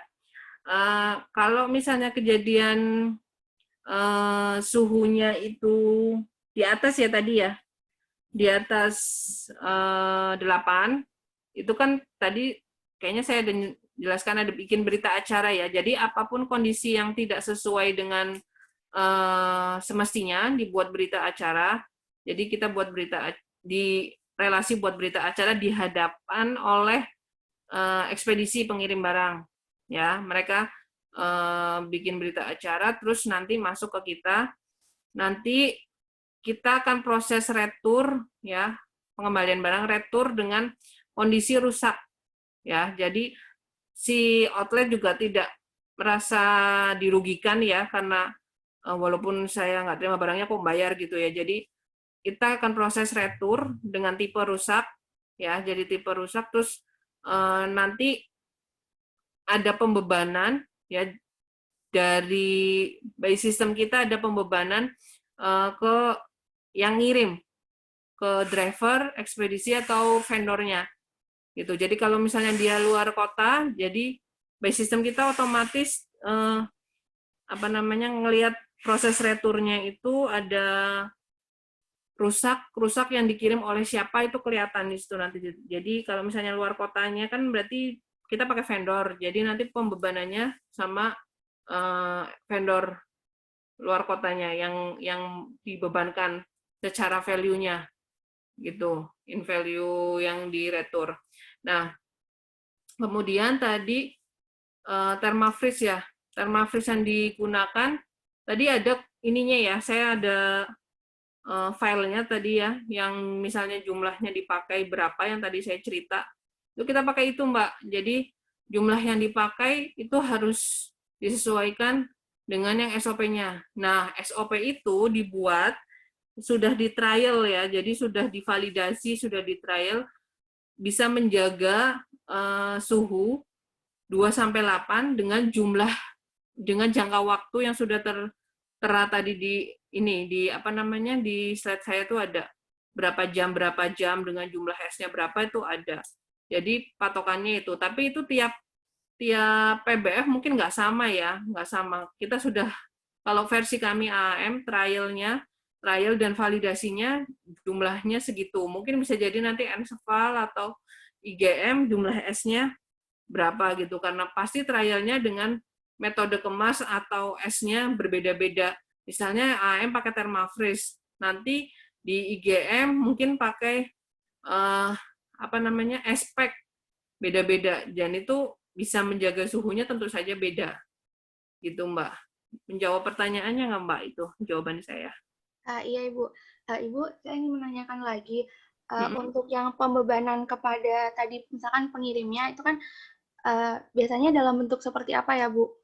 Apa biaya atau misalkan kalau menggunakan vendor yang di luar itu berarti misalkan kayak dijadikan evaluasi untuk tidak menggunakan vendor tersebut atau bagaimana? Oke, kalau ya pembebanan itu biaya, Mbak. Kalau yang ekspedisi sama driver itu mereka kayak bayar gitu ya. Tapi kalau yang vendor, selain tadi Mbaknya betul, itu jadi bahan evaluasi kita. Mereka metodenya kan ada tagihan yang ke kita ya. Jadi kita bayar mereka. Jadi nanti kalau misalnya ada pembebanan seperti itu, tagihannya kita potong sejumlah segitu. Jadi kita kan bayar jasanya mereka untuk ngirim ya. Misalnya kita bayar jasanya 25 juta satu bulan. Tapi dia punya pembebanan misalnya value-nya 5 juta. Jadi kita nanti bayarnya cuma 20 juta aja. Kayak gitu, Mbak. Jadi kita potong tagihannya yang dia minta ke kita bayar berapa, kita potong sesuai dia ada beban berapa ke kita. Kayak gitu. Gampangnya yang teknisnya di AM sih kayak gitu, yang kejadian. Gitu, Mbak. Ya, baik, Bu. Terima kasih. Ya, sama-sama. Ya, baik. Terima kasih Mbak Umi Salma. Selanjutnya, mungkin masih ada yang ingin bertanya. Monggo, silahkan. Maaf Ibu, izin bertanya. Oh, ya, silahkan Mbak Nurlaili ya. Ya, Ibu ingin bertanya terkait tadi pengepakan. Di situ ada ketentuan bahwa ketika barangnya berupa receh atau pecahan itu dimasukkan dalam kantong plastik. Nah, sebenarnya di PBF ini untuk barang-barang pesanan yang receh yang mungkin jumlahnya nggak banyak itu ada batas minimalnya nggak sih Bu untuk pesan berapa untuk yang bentuk receh, ataupun ada ketentuan misalkan jenis sediaannya itu apa yang diperbolehkan untuk pembelian yang receh seperti itu. Oke. Yang receh tadi ya. Receh itu misalnya kita ada produk teramisin, terakotril. Banyak pernah dengar itu nggak? Teramisin, terakotril yang salep mata apa ya? Salep mata itu. Jadi satu box itu isi 25 tub ya. Dan itu kita jualnya tub bukan box. Jadi kita keluar barangnya satuannya tub. Jadi bisa beli 2 tub kayak gitu, nggak langsung 25 tub. Jadi yuomnya kita jual tuh satuannya tub. Nggak box 25 gitu, nggak. Jadi batasannya juga nggak kita nggak kita atur ya. Jadi bisa beli satu, beli dua gitu. Karena kasihan beberapa apotek gitu kan, mungkin misalnya barang itu juga nggak terlalu laku ya, jadi nyetoknya nggak banyak, jadi kita mengakomodir hal-hal seperti itu. Jadi kita nyediain barang yang recehnya itu. Terus ada juga produk Stronger SNMC. SNMC itu satuannya ampul ya, injeksi SNMC tuh ampul satu boxnya isi 20.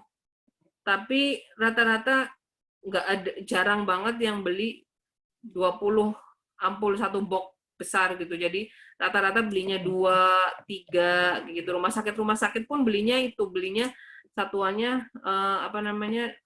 kurang dari 5 biasanya. Kalau yang belinya bok-bokan tuh bisa dihitung dengan 5 jari, Mbak, jumlahnya.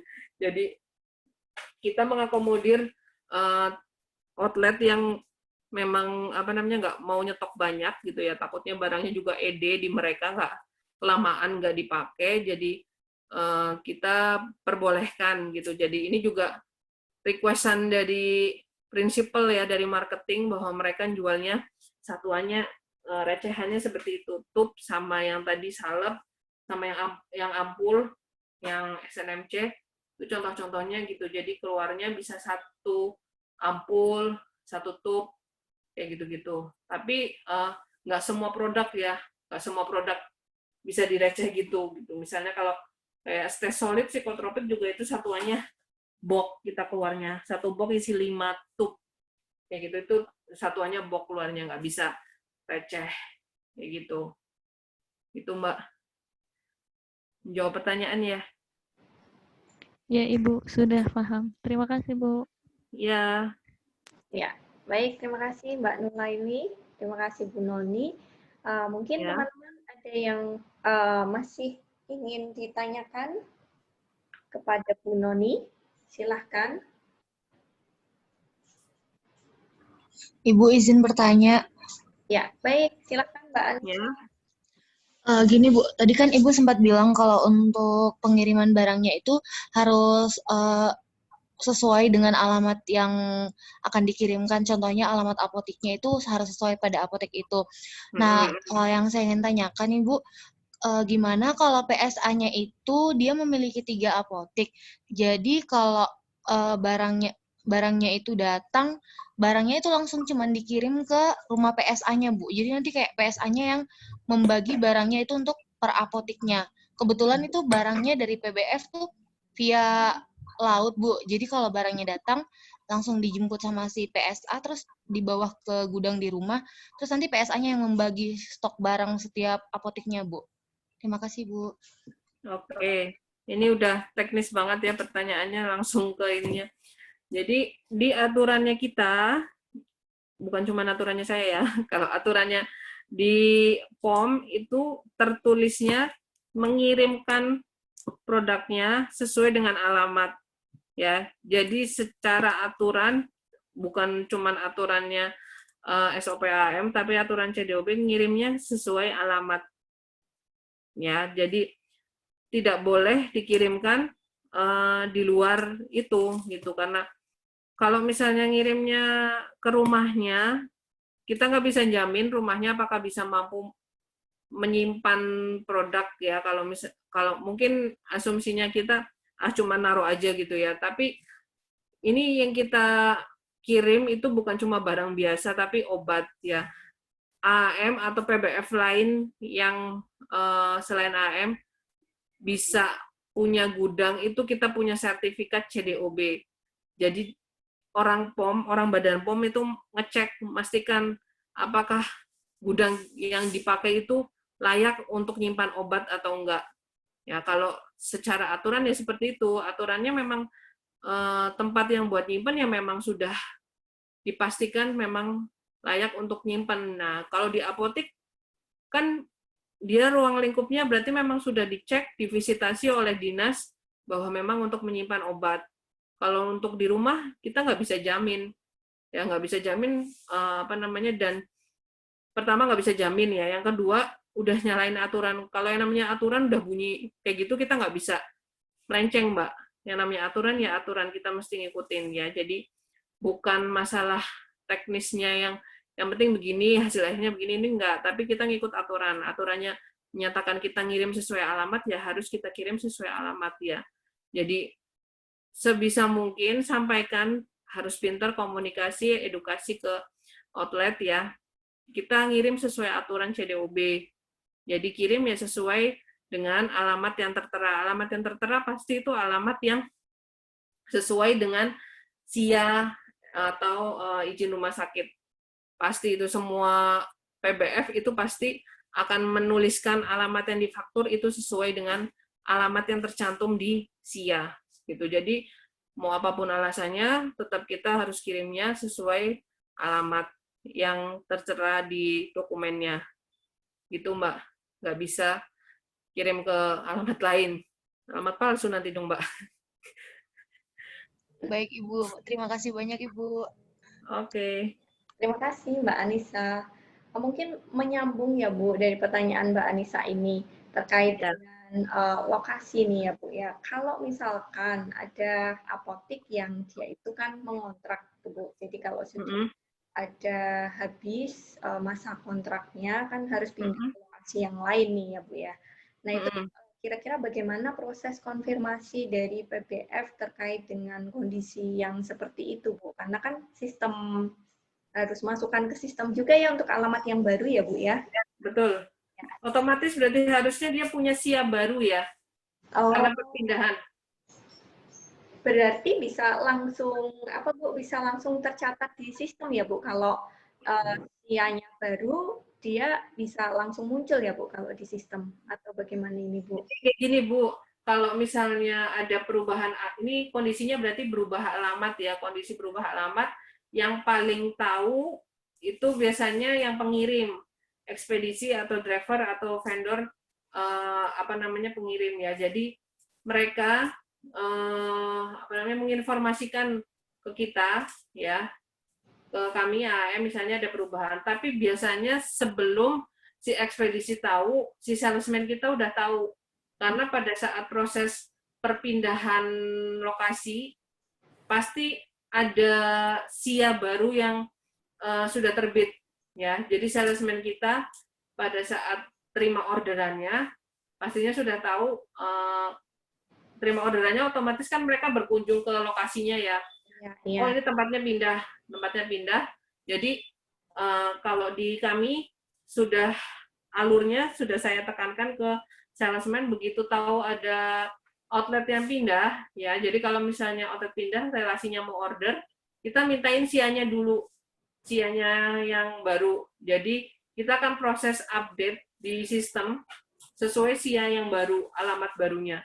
Begitu nanti di-update di sistemnya approve, karena kita proses approve SIA apa namanya perubahan alamat itu enggak serta-merta ya. Jadi ada approval di kantor pusat juga. Estimasi kalau orangnya ready di kantor pusat ya sebenarnya 1 jam selesai. Nah, kalau misalnya lagi nggak standby kan mungkin bisa lewat hari. Nah, sampaikan juga si salesman ke outlet bahwa orderannya baru bisa dilayanin, bisa di-input setelah proses update di sistem kita clear. Gitu. Jadi jangan sampai nanti kejadian, karena saya pernah sih kejadian outlet order ya. Jadi ordernya kebetulan via telepon masuk ke AM, telepon ya, jadi bukan salesman-nya, telepon, dan kita udah sampai ketik ya, dan mereka nggak nginfo kalau alamatnya pindah. Nah begitu si ekspedisinya mau kirim, ternyata alamatnya pindah. Ini kebetulan vendor yang kirim, alamatnya pindah, dan vendornya untungnya saja nginfoin kalau ada perubahan alamat. Nah kalau sudah kejadian seperti itu, kita nggak bisa kasih barangnya. Kita anggap itu retur dulu, supaya nanti diperbaiki dulu, SIA-nya itu kita minta dulu diperbaiki di sistem alamatnya dulu. Begitu alamatnya sudah selesai, sudah clear, sudah jadi ya yang di sistem yang baru, alamatnya baru kita ketik orderannya lagi. Nah, yang orderan sebelumnya kita lakukan proses retur supaya jangan sampai nanti kirimnya itu dokumentasinya salah, nama alamatnya itu alamat masih yang lama, itu kita nggak bisa. Nah, kalau udah sampai kejadian, kalau yang di AM itu diretur, terus nanti tunggu sampai clear perubahan di sistem alamatnya, baru order lagi. Kayak gitu, Bu. Ya. Berarti itu juga berlaku ya Bu, kalau misalkan apanya itu berganti, misalkan Ya, itu betul. berarti, nah ini kalau spesimen tanda tangannya gimana itu Bu?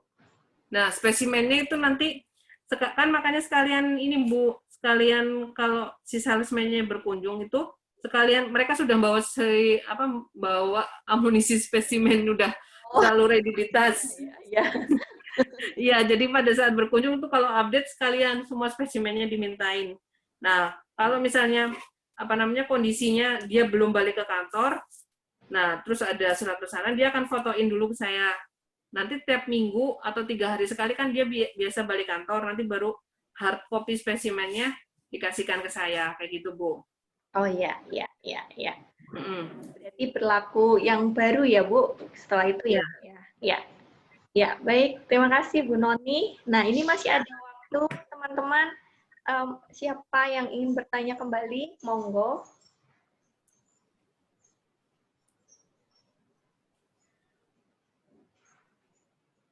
Masih adakah?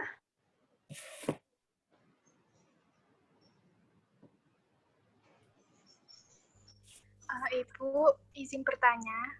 Oh iya, silakan Mbak Dita ya, Mbak Dita. Ya, Silakan. Ya, Mbak. ya Ibu. Kan ketika ada pemesanan dari outlet seperti itu kan dari pihak PBF akan melakukan cross check kembali dan konfirmasi mengenai pemesanan dari outlet tersebut, apakah betul pesanannya atau bukan. Nah, semisal ketika sudah dikirimkan ternyata dari outlet tersebut ingin meretur barang dengan alasan salah pesan seperti itu, Bu. Itu bagaimana, Ibu? Kan di awal tadi tuh sudah dikonfirmasi bahwa pesanannya benar seperti itu, Bu. Tindakan dari PBF itu bagaimana? Oke, kalau kondisinya berarti sudah dikonfirmasi sudah benar, ternyata udah sampai dia retur gitu ya Mbak, karena salah pesan misalnya, itu kita bisa terima returnya. Ya, iya. Apa namanya? Mereka mengajukan retur, kita bisa terima dengan catatan ya, catatan khususnya untuk produk suhu dingin. Ya, produk suhu dingin itu kita nggak bisa terima returnya. Ya, dengan alasan pertama dia si suhu dingin kan suhunya range-nya 2 sampai 8 ya, Mbak.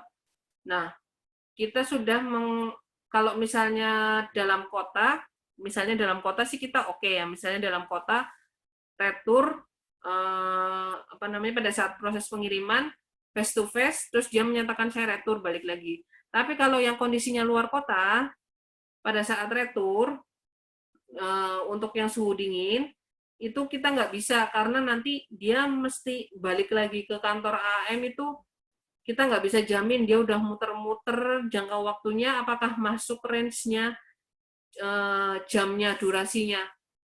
Nah, takutnya barangnya rusak sebelum sampai balik lagi di kantor AM. Ya, kalau untuk luar kota. Tapi kalau untuk yang dalam kota, suhu dingin selama barangnya itu baru serah terima, ya belum sampai nginep di relasi, itu kita bisa terima. Tapi kalau untuk yang di luar suhu dingin, ya produk biasa, kita mereka mau retur, kita bisa terima itu returnya. Kayak gitu, Mbak.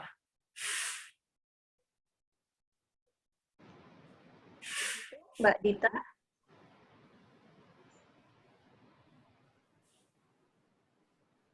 Gitu, Mbak, jawabannya. Kayaknya sepertinya ada kendala sinyal mungkin ya, Bu ya. Iya, sepertinya. Ya. Ya, begitu ya Mbak Dita ya. Ya, baik. Iya, Bu. Baik, mungkin teman-teman yang lain masih ada yang ingin ditanyakan terkait materi dari Bu Noni tadi. Silahkan.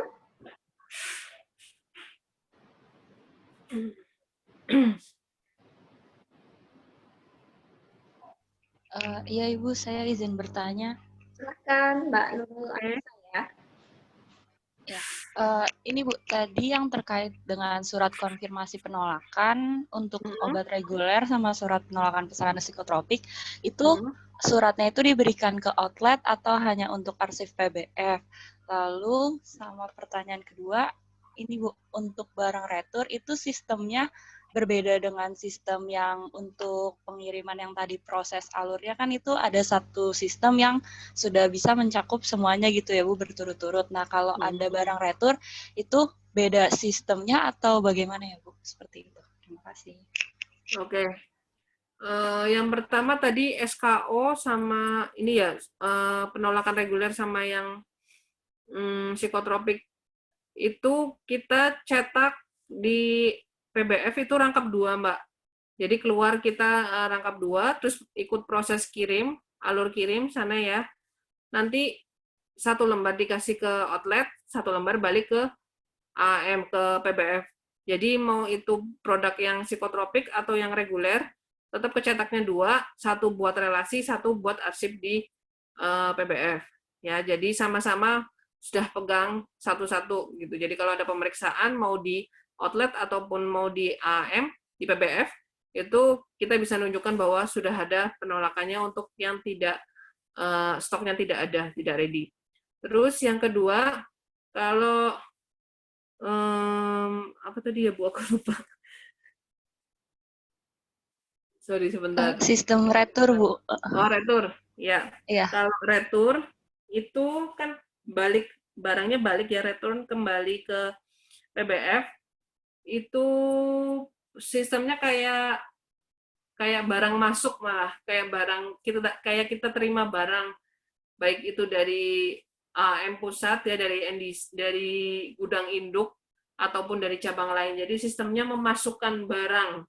Kan kalau yang tadi kita mengeluarkan barang ya, yang proses ordernya itu kita ngeluarin barang, kalau proses return itu kita memasukkan barang ke sistem kita. Yang tadinya udah keluar dari sistem kita, itu masukin lagi ke sistem kita. Itu nanti prosesnya, alurnya kita nerima barangnya dulu, fisiknya dulu, kita cek dokumen sama fisiknya, terus nanti ada proses verifikasi, oke atau enggak, itu di level kepala gudang, diverifikasi oleh saya, terus nanti di input oleh customer service officer di CSO, dia akan input seolah-olah barang masuk versi dari relasi gitu. Jadi di situ juga diinput apakah dia tipenya batal pesan atau seperti yang ED, retur ED, kan bisa juga expired date itu return ke kita. Jadi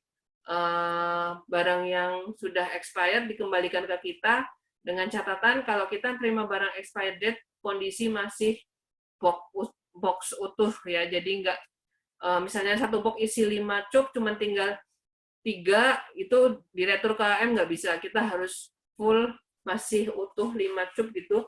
Diretur ke kita masih bisa. Jadi nanti dimasukkan di sistem oleh CSO dan nanti diverifikasi juga ada di gudang gitu ya, di sistemnya kita. Jadilah masuk ke stoknya kita. Proses return itu masuk lagi dari yang tadi udah keluar, masuk lagi stok kita. Baik itu tipenya nanti batal pesan, ED, expired ya, atau ada recall atau rusak, bisa semua gitu Mbak. Oh ya, baik Ibu. Terima kasih. Ya, sama-sama. Ya, baik. Mungkin masih ada lagi pertanyaan dari teman-teman? Silakan. Ibu, mohon maaf saya ingin bertanya. Silakan. Ya.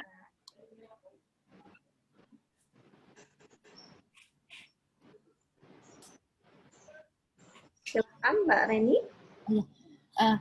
Tadi untuk pengiriman itu satu dokumen satu box kan ya Bu. Nah, kalau untuk pengiriman produk CCP maupun produk suhu dingin yang menggunakan cool box itu berarti pengepakannya tiap satu gimana ya? Tiap satu cool box. Iya, gitu. Iya itu satu ya Bu, walaupun beberapa tempat yang dikirimkan gitu Bu. Ya, jadi kalau untuk suhu dingin, ya kalau pakainya cool box dalam kota ya, mungkin kan pesanannya nggak banyak ya, jadi misalnya cuman satu box kecil kayak gitu, kan nggak mungkin kita bikin kemasnya jadi berapa cool box gitu, space di motor box saya di ini juga nggak cukup. Jadi kalau untuk cool box isinya ya di situ misalnya 3 titik, 4 titik di situ sesuai sama kapasitas cool box-nya aja. Jadi disesuaikan dalam satu cool box bisa buat 5 relasi, 6 relasi kalau jumlahnya kecil-kecil kayak gitu, dan pakai cool box-nya lumayan agak besar.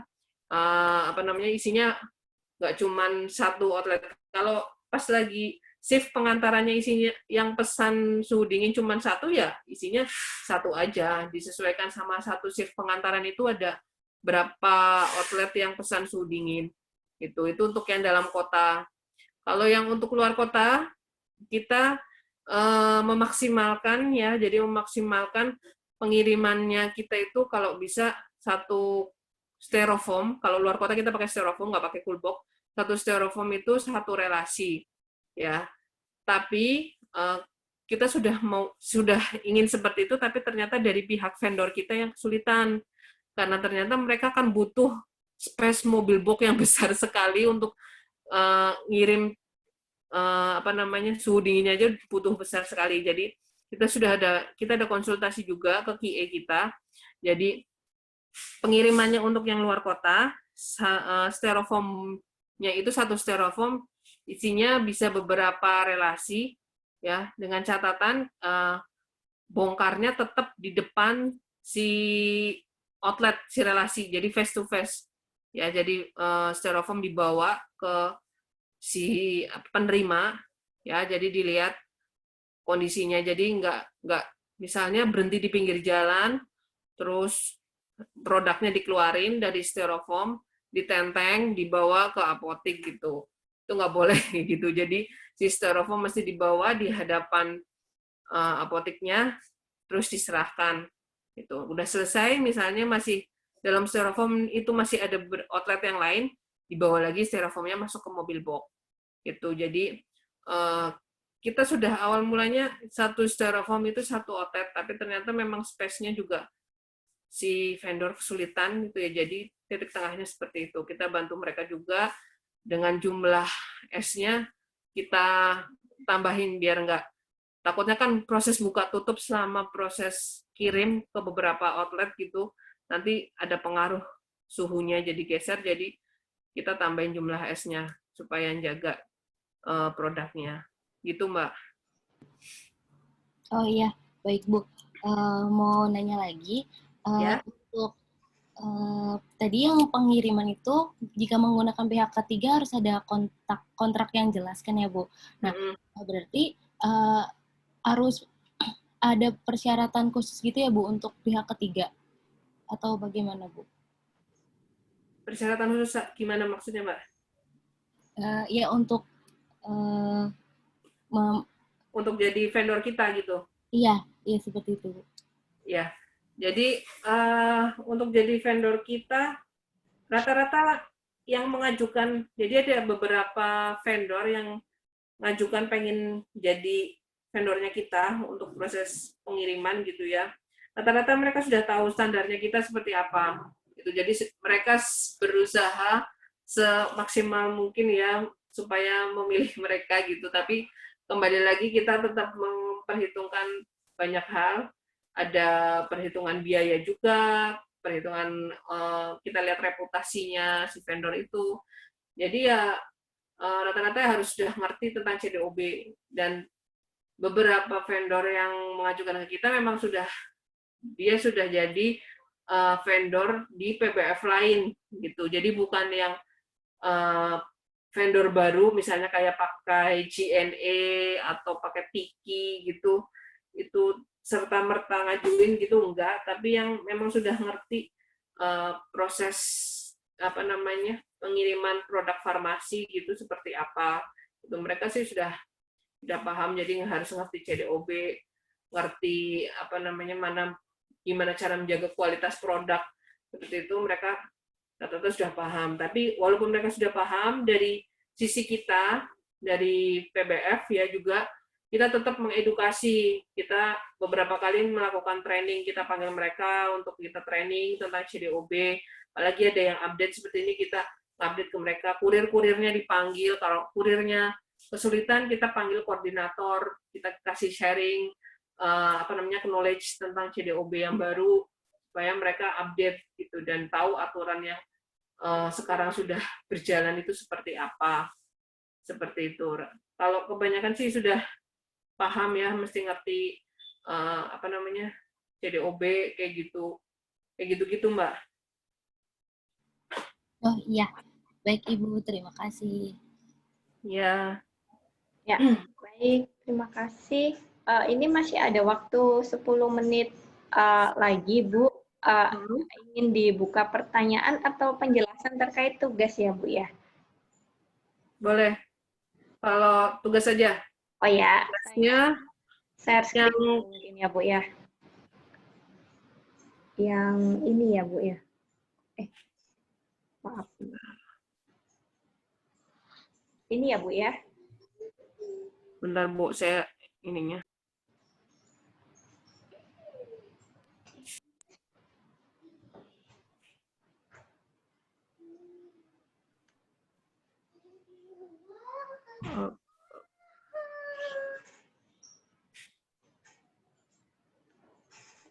Ya, yang ini. Ya, Ya. ada dua. Tugasnya jelaskan peran APJ pada proses penerimaan pesanan untuk mencegah terjadinya diversi. Kayaknya tadi saya udah banyak ya menyampaikan ini, mungkin bisa dirangkum gitu omongannya saya, apa saja perannya kita pada proses penerimaan pesanan. Itu. Terus yang nomor 2, ini lakukan analisa dan verifikasi surat pesanan. Jadi bikin analisa ya, jadi surat pesanan ini pura-puranya kalian jadi APJ PBF gitu, terus ngecek ini mana-mana aja yang nggak sesuai, gitu disesuaikan sama yang di materi kan ada apa saja poin-poin yang dicek pada proses penerimaan pesanan. Itu nanti dicatat kurangnya ini harusnya bagaimana, seperti itu.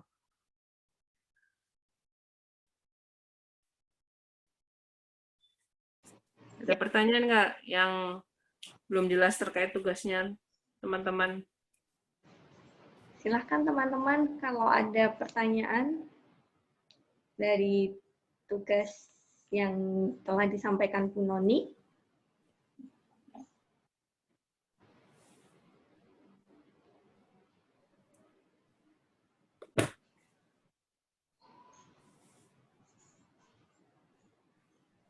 Sepertinya nggak ada ya Bu ya, sudah semua ini ya.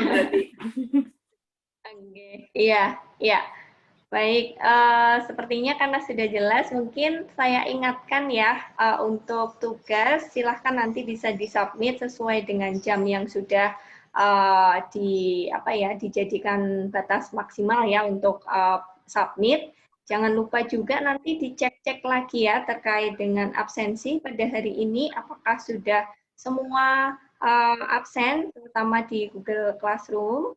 Dan untuk yang di sini, untuk yang di Zoom itu sudah kami rekam sehingga nanti akan bisa disesuaikan ya atau dicocokkan dari G-Class dengan daftar kehadiran yang ada di Zoom, seperti itu.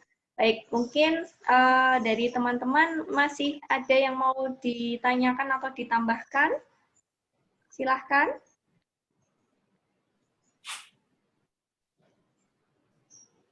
Ya, sepertinya sih sudah cukup ya Bu, sudah cukup jelas ya Bu. Sudah cukup ya. Ibu. Baik, mungkin kalau dari saya sampaikan ucapan terima kasih ya Bu Noni ya sudah bersedia untuk sharing pengetahuan, sharing informasi terkait dengan operasional ya. Terkait dengan operasional. Sama-sama Bu Hening sudah membantu saya. Ya Bu, baru ketemu lagi online. Iya. Dan saya ucapkan terima kasih untuk teman-teman sudah aktif berdiskusi pada hari ini dan semoga apa yang telah disampaikan Bu Noni ini bisa menjadi gambaran dan bisa menjadi proses pemahaman teman-teman terutama nanti ketika teman-teman ada di lapangan ya, terutama nanti di PBF secara realnya seperti itu. Baik, mungkin bisa saya tutup untuk kegiatan PKPA PBF pada hari ini. Saya ingatkan kembali ya, jangan lupa tugasnya disubmit dan mungkin bisa saya tutup. Wassalamualaikum warahmatullahi wabarakatuh. Waalaikumsalam warahmatullahi wabarakatuh. Terima kasih Bu Hening. Waalaikumsalam. Terima kasih banyak Ibu Noni dan Bu Hening. Ya. Saya N ya. Oke Bu.